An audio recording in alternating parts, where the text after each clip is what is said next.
আজকের এই রেসিপিতে বাসায় একবার পুডিং তৈরি করলে যে কেউ পারফেক্টভাবে যে কোনো সময় পুডিং তৈরি করে নিতে পারবে। অনেকে আছে পুডিং তৈরি করার পরে আনমোল্ড করতে গেলে দেখা যাচ্ছে পুডিংটা ভেঙে যায়, পারফেক্ট হয় না, তাদের জন্য আমার আজকের এই রেসিপিটা।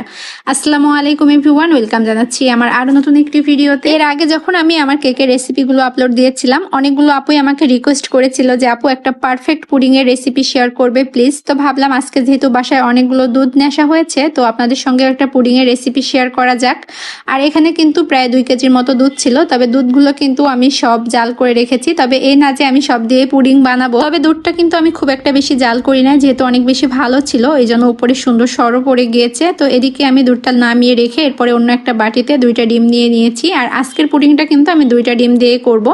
অনেকে আছে 4-5টা ডিম দিয়ে পুডিং শেয়ার করে যে না হলে পুডিং জমবে না বা হবে না, এরকম কোনোটাই না। আজকে আমি 2টা ডিম নিয়েছি আর এখানে হাফ কাপ চিনি নিয়েছি, 1 চা চামচের মতো ভ্যানিলা এসেন্স নিয়েছি। তবে চিনির পরিমাণটা আপনার বাড়িয়ে অথবা কমিয়ে দিতে পারেন, যেরকম মিষ্টি খেতে পছন্দ করেন। এরপরে একটা হ্যান্ড উইক্সের সাহায্যে আমি সবকিছু খুব ভালো মতো মিক্স করে একটা সাইডে রেখে দিব। আর যে দুধটা জাল করে রেখেছিলাম সেখান থেকে 2 কাপ দুধ নিয়েছি। আর এবার সব থেকে মেন যে টিপস সেটাই শেয়ার করব, সেটা হচ্ছে এই যে ব্রেড পুডিং এর জন্য আজকে ব্রেড থেকে আমি 2টা ব্রেড স্লাইস দিয়ে দিয়েছি। যাদের পুডিং একদমই পারফেক্ট হয় না তারা একবার হলো এভাবে ট্রাই করতে পারেন। তো 2টা স্লাইসকে আমি একটু ছোট ছোট করে ছিঁড়ে এখন দুধে ভিজিয়ে রাখবো। কিছুটা সময় ভিজিয়ে রেখে এরপরে আমি পুডিং এর জন্য ক্যারামেল তৈরি করে নিব। আমি যে বাটিতে আজকে পুডিংটা সেট করব সেই বাটিতে ক্যারামেল তৈরি করব। তবে আপনারা কেউ চাইলে অন্য একটা পাত্রে ক্যারামেল তৈরি করে পরবর্তীতে বাটিতে সেট করতে পারেন। বাটিতে আমি 4 টেবিল চামচ চিনি দিয়েছি আর এখানে কোনো প্রকারে পানি দেওয়া যাবে না, জাস্ট চুলার আছে এটাকে অল্প অল্প করে নাড়তে হবে। আর যখন ক্যারামেলের কালারটা চলে আসবে এই পর্যায়ে নামিয়ে ফেলতে হবে। তো এই যে আমার এখানে ক্যারামেলটা রেডি হয়ে গিয়েছে। আর এদিকে যে আমি পাউরুটিটা ভিজিয়ে রেখেছিলাম সেটাকে এখন যে ডিমের মিশ্রণটা করে রেখেছিলাম সেখানে মিক্স করে দিচ্ছি।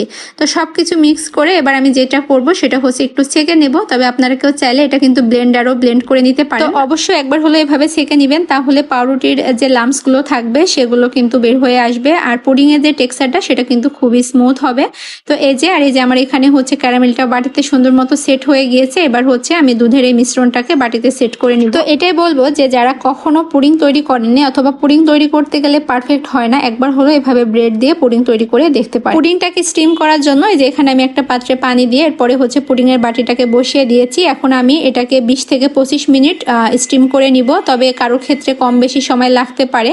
আমি হচ্ছে 25 মিনিট পরে হচ্ছে বাটিটাকে নামিয়ে তারপরে কিছুটা সময় নর্মাল ফ্রিজে রেখে দিয়েছি। সবসময় পুডিং সার্ভ করার আগে এটাকে নর্মাল ফ্রিজে রেখে ঠান্ডা করে এরপরে সার্ভ করবেন। অনেক সময় দেখা যায় যে একদমই গরম পুডিং একদম চুলা থেকে নামিয়ে আনমোল্ড করতে যান, সেক্ষেত্রেও কিন্তু পুডিংটা ভেঙে যায়। এজন্য এই টিপসটা সবসময় মাথায় রাখবেন। প্রথমত নর্মাল ফ্রিজে রেখে দিবেন, 20 মিনিট হলেও অন্তত রাখবেন, তারপরে পুডিংটাকে সার্ভ করবেন।